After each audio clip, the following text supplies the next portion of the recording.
Happy Friday, everyone. Welcome to my channel, The Life of Nina.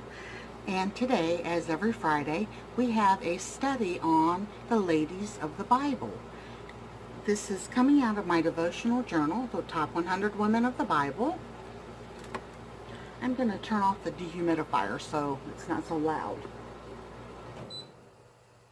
Oh, much, much better. Okay.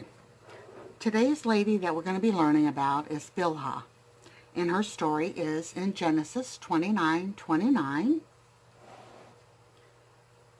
And that says, "And Laban gave to Rachel, his daughter, Bilhah, his handmaid, to be her maid." And the journal says, "Had Bilhah known what this change in her life would mean, perhaps she would have run the other way. For serving Rachel meant more than looking after her and running her errands. When Rachel did not have children, she decided her husband Jacob should follow a custom of the day and take Bilhah as a concubine. According to the custom, Rachel would adopt Bilhah's children as her own. But instead of establishing a happy family, Rachel began a competition with her sister Leah, Jacob's other wife, who had borne him 4 children. Eventually, their face-off saddled Jacob with 12 sons and a far from peaceful household, disrupted by 2 wives and 2 concubines, Bilhah and Zilpah. Though God used Bilhah to raise up some of Jacob's sons who would eventually become leaders of the 12 tribes of Israel, her role was not a thoroughly pleasant one. God established marriage as between one man and one woman to reflect his covenant. Ignore that, and your family life, like Jacob's, can become as confused as the plot of a modern-day soap opera. But God blesses marriages that reflect his covenant love. Faithful love ends soap opera lives and establishes a firm family that can serve God well. Would that describe your family? If not, what can you change? When I studied this, I actually studied it on January the 11th, 2018 this year. And that was the day before mine and my husband's 33rd anniversary.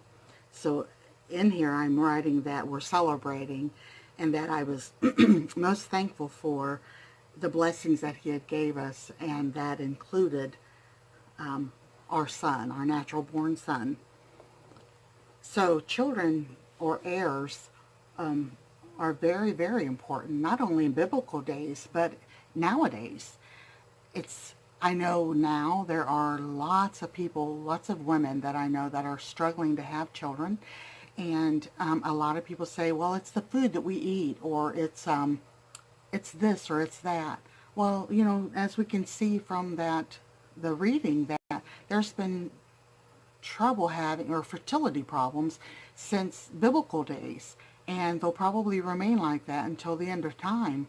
I know as a woman, most of us, when we get married, that is what we want more than anything, is to be able to be a mother.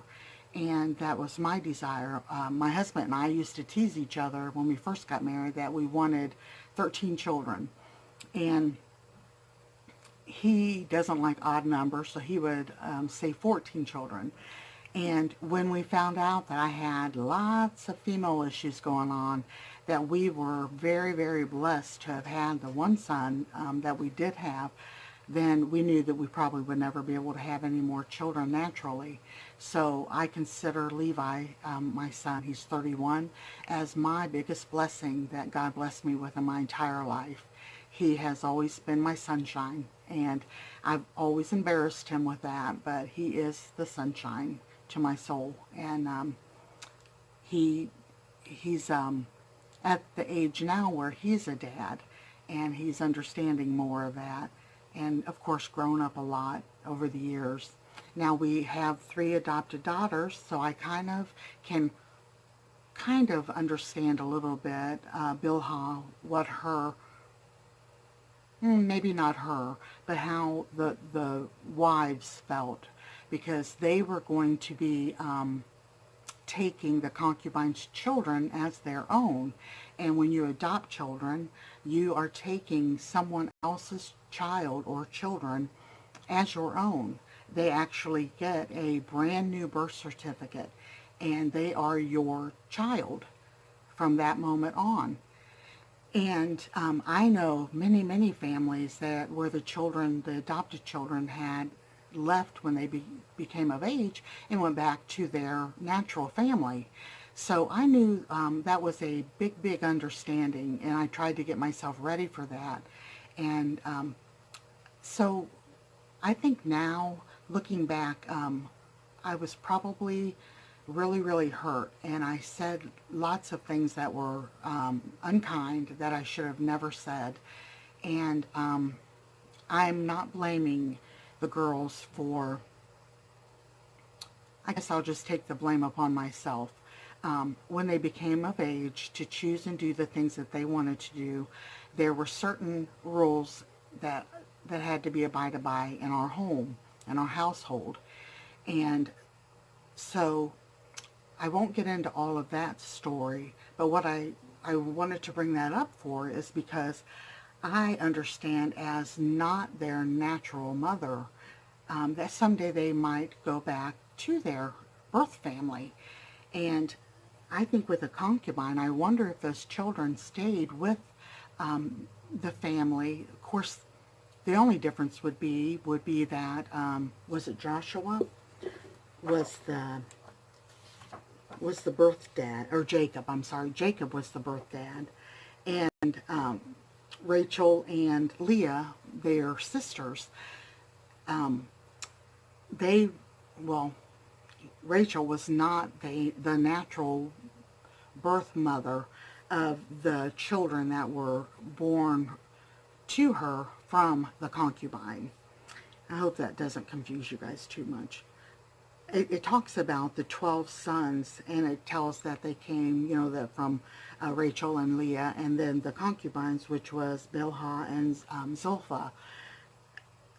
So it doesn't mention any daughters, so that's 12 children just between the four, I guess. And it doesn't mention the daughters, but I think my question would be probably to Rachel is, did any of the children that she raised that came from Bilhah, did they go back to their birth mother when they got a certain age and consider her their mom again? Or did they stay and claim Rachel as the mom, not just the adopted mother or whatever they did back in biblical times? I don't know if they just naturally, as soon as the child was born, if they would take them. I would assume, and I'm sure, that the concubines had to feed the baby and take care of the baby. And maybe Rachel was just the one that got to claim it by, let's see, what am I trying to say? Instead of having like an adoption paperwork, she would be able to say, this is my child, with Jacob.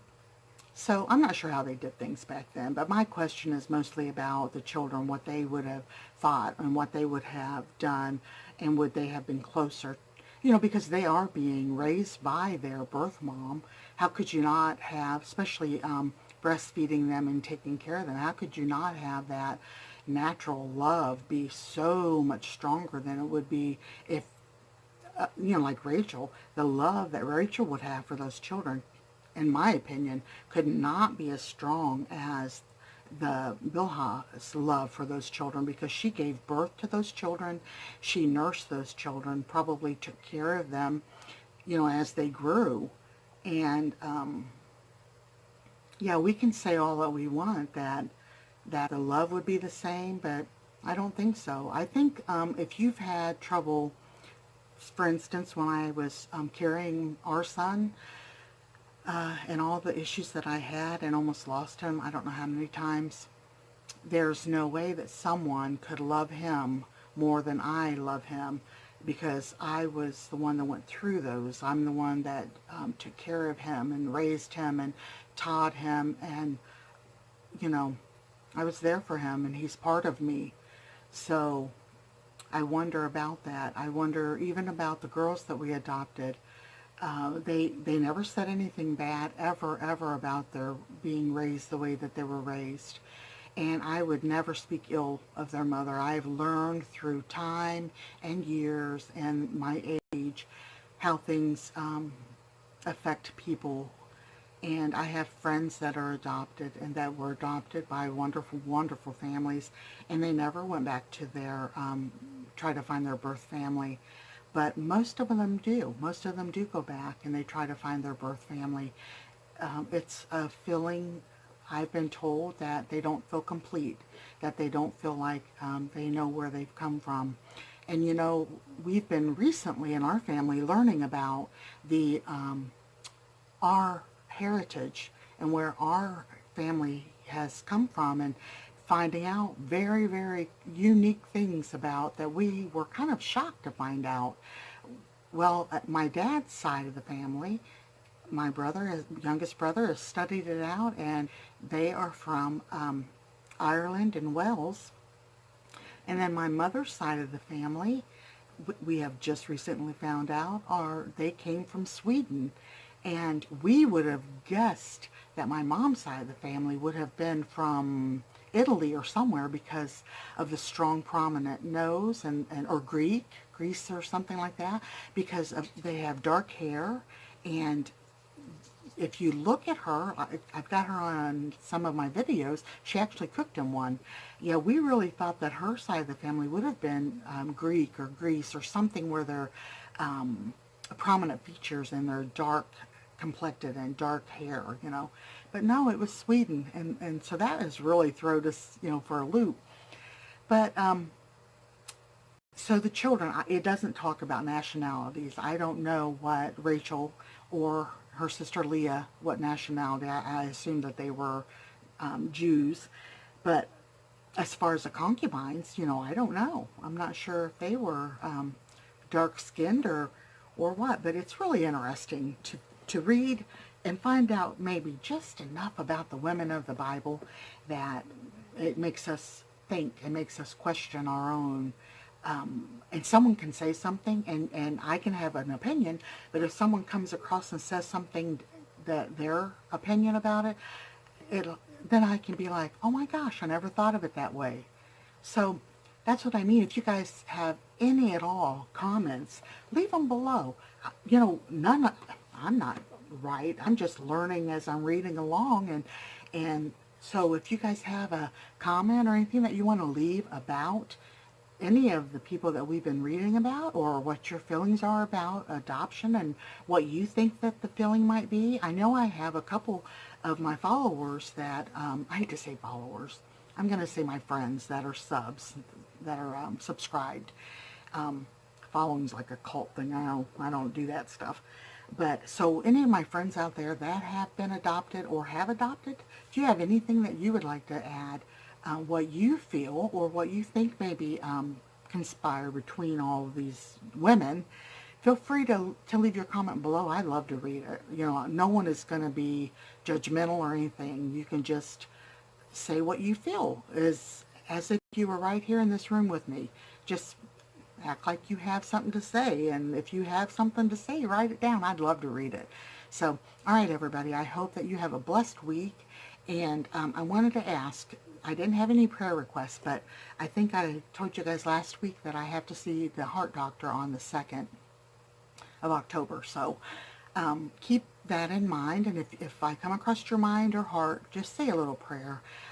Whatever God's will is fine with me. So I'm a winner either way, as they say. So I just hope that you guys are enjoying these little Bible studies, and really it's more like a study of the ladies of the Bible, and maybe that's probably what I should have called it. We are just studying the ladies so far, and it's going to take us a while to get through that journal, but I appreciate each and every one of you, and I truly mean that from the bottom of my heart. And I'm so thankful that you join me every Friday, and it means a lot to me, and I would hope that this would grow and we'd get more comments and become good friends with everyone, and we can just like chat back and forth. And you know, I did I tried a live the other day and only did it for a few seconds, but I thought maybe if I can figure it out, I'd like to do a Ladies of the Bible study and have it on live. And then the only thing is I would probably have to have somebody here helping me to read your guys' comments to me as I'm reading through the journal and the Bible. So I'll figure it all out though eventually, and then we'll have a live study one day, and that way you guys can we can chat and take as long as you guys want to take. So, all right, everyone have a blessed week, like I said, and just God bless you all, and thanks again for always being here for me, and this supports me. It just makes me feel like I've got something to share, and I love the Lord, so I like to talk about all things about Him. So thanks again, everyone. I'll see you next week. And I do have videos every day or so about other things, about places that we go. So feel free to go back through the older videos and watch any of those if something comes across the title that grabs your attention. So thanks again. Bye-bye.